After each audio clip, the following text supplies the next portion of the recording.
This video is sponsored by Truefire.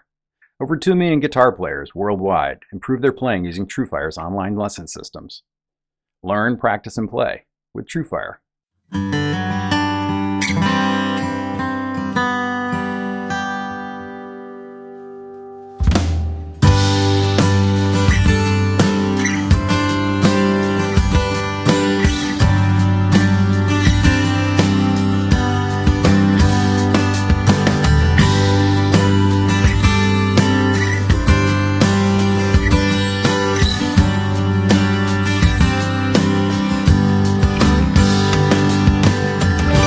Hi, this is Keith Williams. Welcome to 5-Watt World, where we're interested in helping you get the most music from the least gear.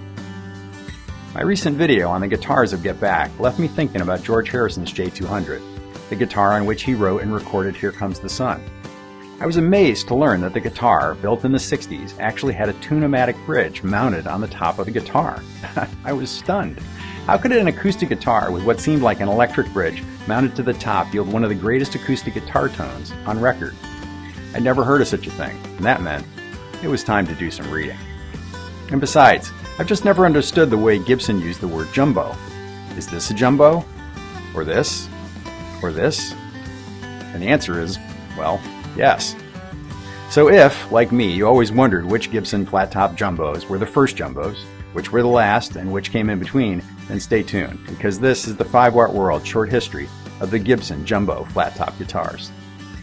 If you enjoy our videos, take a minute to subscribe and hit the bell icon to be notified when we put out new videos. We always want to give you choices, so you can choose a Patreon level to be a part of exclusive live streams or have early access to videos.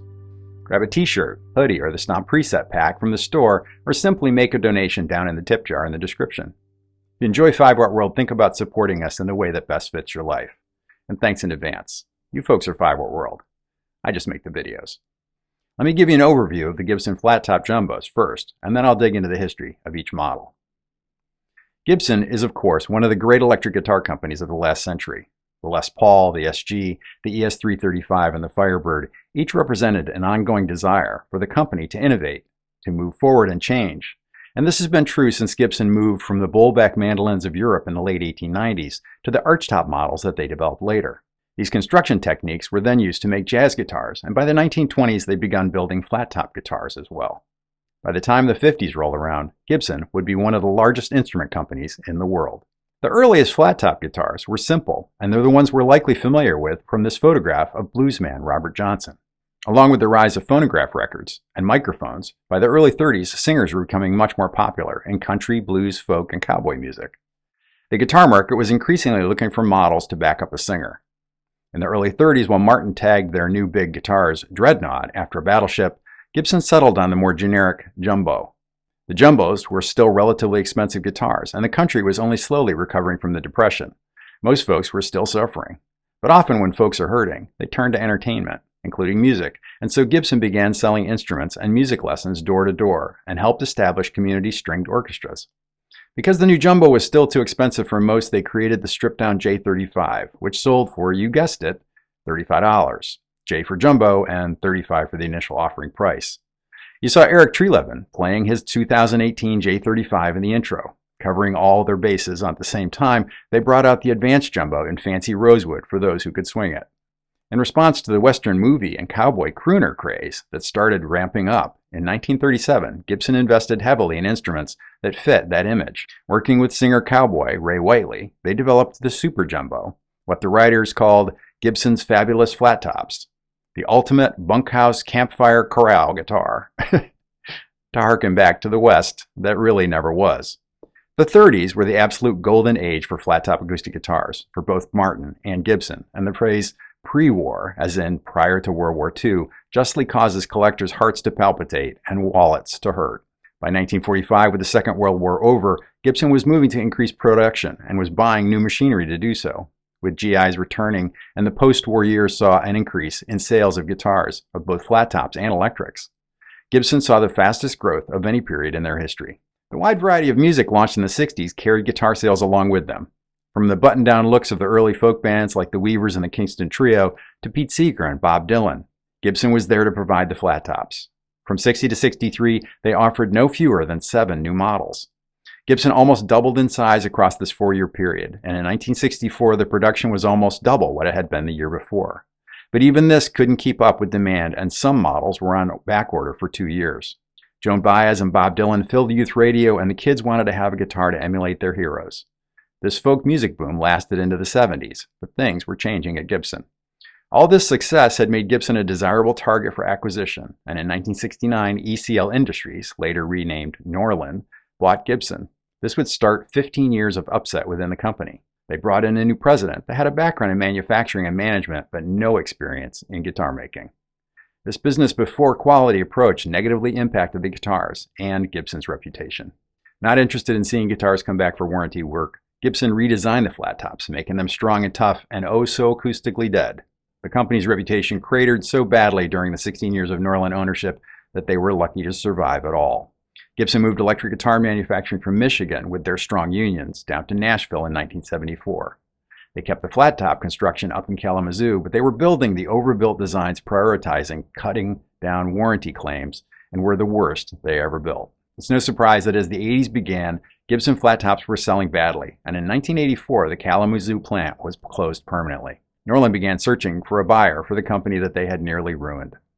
Their top management couldn't see into the future of the company. The folks in R&D could see a way back to success by returning things to the way that had worked in the company's past. In the wake of their success reissuing classic electrics at Gibson, Bruce Boland, Chuck Berg, Tim Shaw, and Abe Wechter decided to apply the reverse engineering to the classic flat tops as well. They found the best vintage guitars they could, examined them, and settled on building reissues of 4 models: the Hummingbird, the Dove, the round-shouldered J45, and the 1950s style J200. They weren't up to the standards of their vintage models, nor even the work that would later come out of the Montana Acoustic Division, but they were the best factory-built acoustics to come out of Gibson for well over a decade. The flat tops coming out of Nashville looked better, played better, and sounded better, but they realized that building the flat tops in the humid climate of Nashville would always be an uphill battle. Gibson had purchased the Flatiron Mandolin Company in Montana with the intention of building their mandolins there. Recognizing the ideal Montana climate, as well as the skills of the builders and managers they had there, they decided to move flat top production. Particularly fortunate for Gibson, master luthier Ren Ferguson had stayed on through the ownership transition. Both an experienced builder and manager, they put his extensive experience in guitar building to use. Under his guidance, Gibson built a new plant in Bozeman in 1989. The company then began hiring luthiers and consulting with musicians again, the system that they'd used at the birth of the flat top lines. All of this paid off. The Montana plant reissues the most famous models from the 20s through the 60s, and these Montana-built guitars appear to be aging into being some of the best flat tops ever built by the company. Now let's dive into the individual histories of each Gibson jumbo. I've partnered with Truefire as a sponsor because I believe in what they do, using world-class teachers to create online lessons. I've used them for years, and my playing always improves when I start a new course. I've currently been walking my way through David Hamburger's Fingerstyle Blues Factory. David is one of my favorite acoustic players, and all this research has sent me back to my own flat top. When someone tells me their playing's in a rut, I always tell them to grab some lessons instead of immediately start shopping for a new guitar. I really like Truefire, and I think if you give them a shot, you'll like them too. Get 25% off courses using the promo code 5watt25, or like I have for many years, sign up for the All Access Pass to use the entire Truefire catalog. You can sample anything in the catalog with the All Access Pass and see what you want to learn next. I'd like to thank Truefire for our ongoing partnership and for sponsoring this video. The shape of the earliest L-Series guitars are echoed in the later jumbo shapes, and so are worth mentioning here. Issued in 1926, an L1 cost $50. The first 3 years the guitars had the very round lower bout that was just 13.5 inches across. In 1937 the guitars were discontinued, despite selling well, and they're wonderfully light and responsive guitars. Then in 1932, Martin launched their Dreadnought guitars. At the time, Gibson's largest guitar was the Nick Lucas model, and though an exceptional guitar, it could not compete with the new and much louder Dreadnoughts. In 1934, Gibson answered the challenge with the Jumbo. Launched with a list price of $60, in the midst of the Depression, few of the guitars were sold, and hence they are very rare today.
classic combination of mahogany back and sides and a spruce top is in perfect proportion here.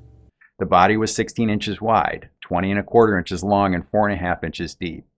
White ivory binding sets off the subtle sunburst with the typical era striped celluloid faux tortoise pickguard. The top was X-braced and the guitar featured a V-shaped mahogany neck. The headstock is the classic hill, ravine hill of the era with a simple Gibson logo inlaid in pearl. The nut was bone and measured 1¾ inches. There was a small rectangular bridge. They had a 24¾ inch short scale neck with the standard Gibson truss rod system, which has left most of the original guitars still very playable today. Gibson quickly realized that they needed a guitar that would compete with Martin's D18. They created the J35.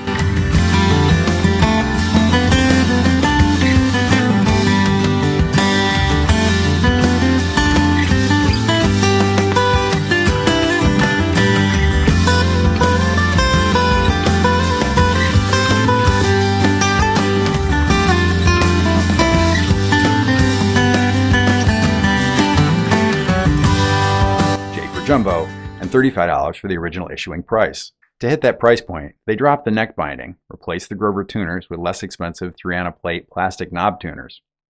Across the coming years, there were variations in top woods and bracing, but all of these guitars are very desirable. They sold well, and according to Gibson, from 37 to 41, they built 2,477 J35s. During that same period, Martin built 2,162 D18s. Norman Blake used a J35 when he wanted a, quote, warmer and sweeter sound than his D18. And Doc Watson also played a natural top J35 later on. At the same time Gibson launched the J35, they also built the Advanced Jumbo. At $80, the guitar was well beyond the means of most players, but Gibson had set out to build its most powerful guitar, and they succeeded.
To many, the early Advanced Jumbos are the ultimate Gibson flat-top guitars.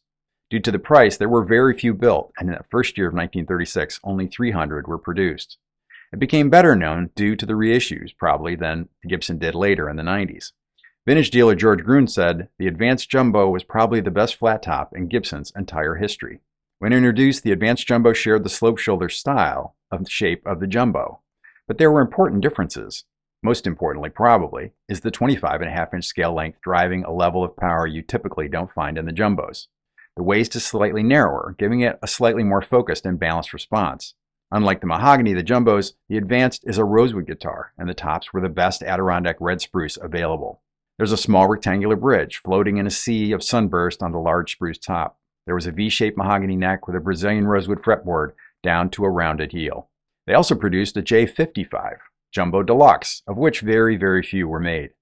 Built in a variety of versions and finish details, it ran from 39 until it was phased out in 42, along with the J35 to make room for the new Southern Jumbo model. Going into the years of World War II, supplies for instrument building became increasingly scarce, and shipping was hindered. Though the Depression was over, the war brought other hardships, and the 40s didn't see the boom in guitar sales that Gibson was hoping for. Furthermore, the government saw the expertise within the workforce at Gibson and shifted 90% of their production to wartime manufacturing. So the 10% of workers left behind to build the guitars were the cream of the crop. The new J45 had much in common with its J35 ancestor. One change was the teardrop pickguard, and Gibson reverted to only offering the guitars in a sunburst finish. The peg head shape was changed and the logo was silkscreened, but with the addition of the phrase, "Only a Gibson is good enough," The guitars built from 42 to 46 bear this slogan are hence referred to as banner models.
V-shaped necks were replaced with larger, rounded necks. The flame brown pickguards were replaced with a more traditional faux tortoise style by later in the first year. By 43, some of the guitars were built with maple necks, as wood stocks continued to run low. Non-book match, two-piece, and even four-piece tops can be seen in those war years. In 1950, they launched the J50, which was nearly identical to the J45, except for having a natural top. In 55, they lengthened the fingerboard, adding a 20th fret, and swapped the teardrop pickguard for the one that they were using on the J185s. In 59, they began using the wide crown frets that had become a Gibson trademark. Numerous other changes happened through the 60s. They moved to a cherry sunburst that proved unstable and faded badly over time. Pickguards became thicker, and they moved the headstock angle from 17 to 14 degrees. The final year of the slope-shoulder jumbos saw a J45 with larger braces, overly large solid wood bridge pad, and a bottom belly bridge. In 69, the J45 would get the square shoulders, a bit at odds given its fame as a slope-shoulder guitar. Legend has it that a Gibson sales rep for the southeastern region asked for a model that would highlight the musicians and musical contribution that had come from below the Mason-Dixon line. Whether that's true or not, in 1942 Gibson designed a fancier new model and brought it to market at the same time they'd launched the J45.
As the most expensive flat top in the line that year, it received all the best materials they had available. The Southern Jumbos had the multiply binding of all the higher-end Gibson models. Like the J45s from 42 to 46, they had the "Only a Gibson is Good Enough" banner on the peghead.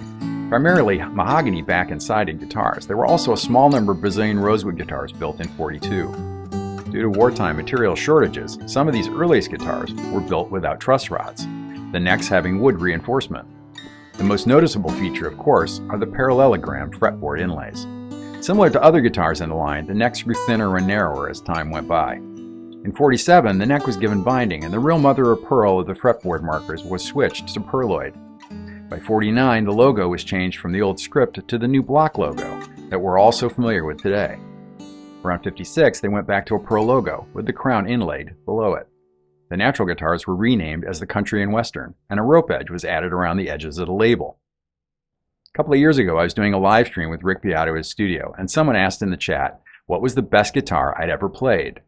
I only had to think for a minute, and I said, well, it's in this room. It's Rick's 57 Gibson Country and Western.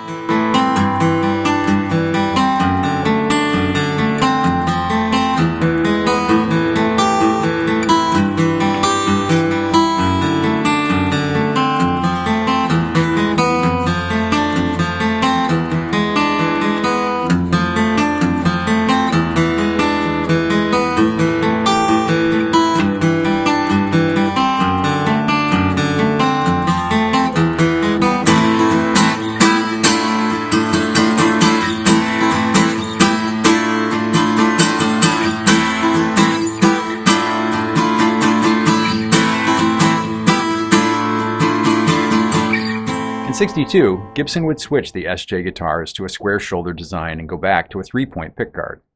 In that body style, the guitars were built until 1977. A rather unusual variant of the slope shoulder guitar was famously used by both John Lennon and George Harrison, the J160E.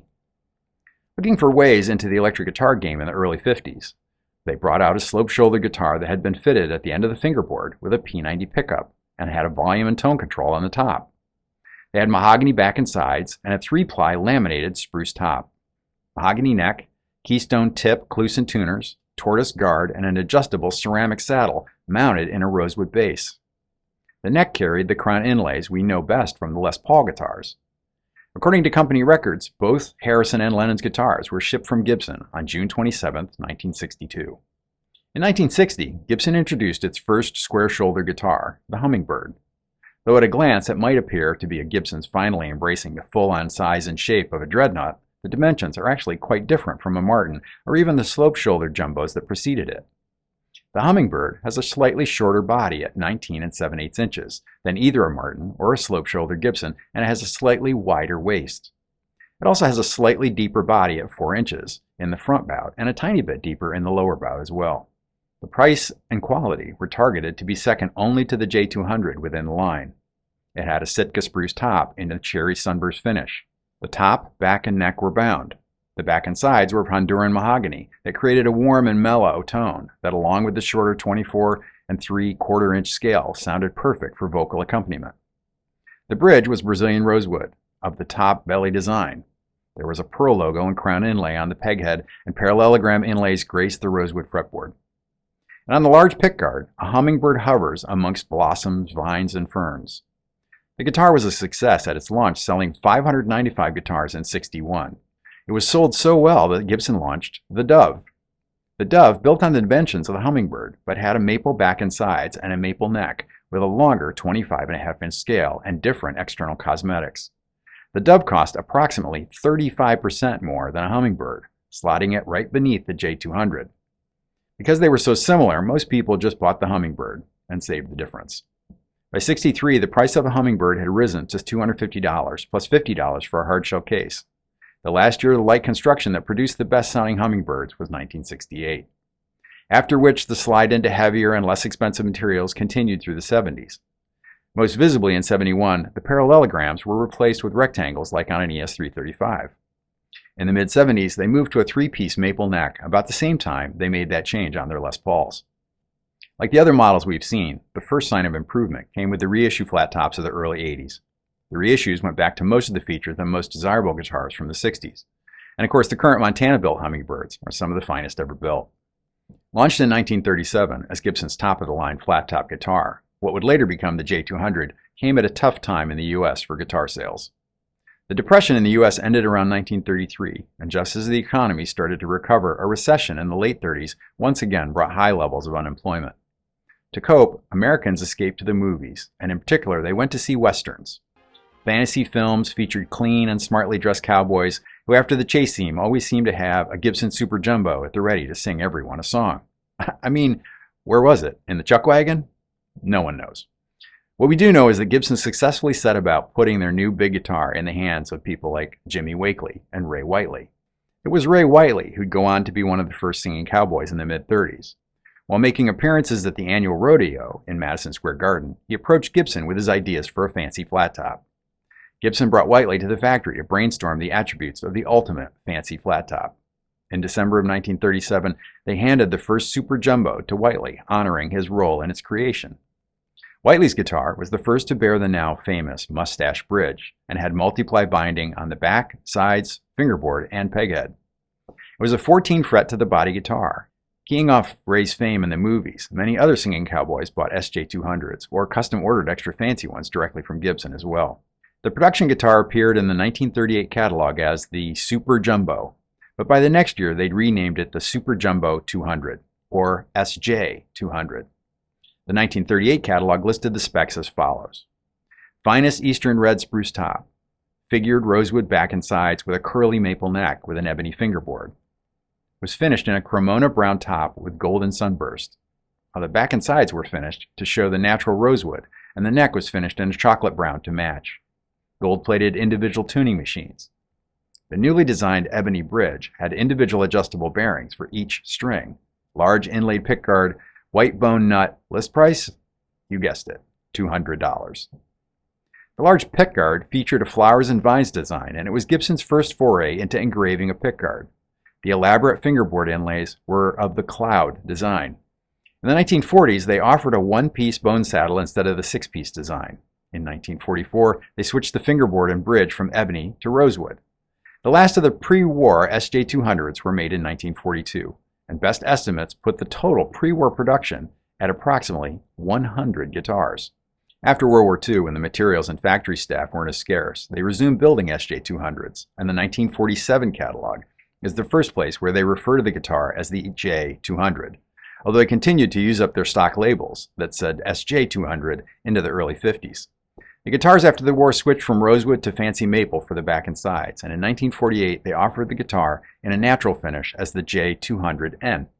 From the late 40s body depth of 4.5 inches, it moved to 4 3/4, and by 1952 they were being made at a full 4 7/8 inches, though some built in the 60s are a full 5 inches deep.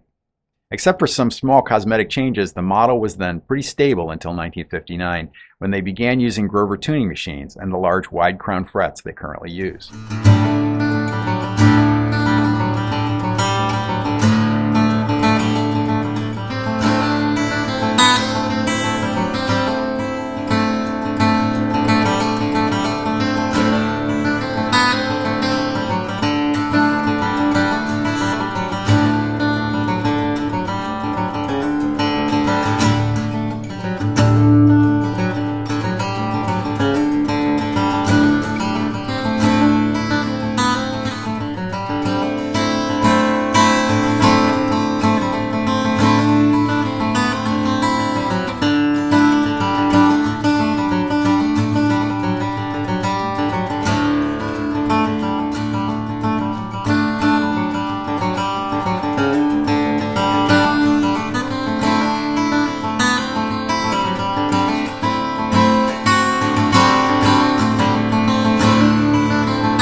By the early 60s, the mustache bridge was filled in, or closed, and a tune-o-matic saddle was inserted there.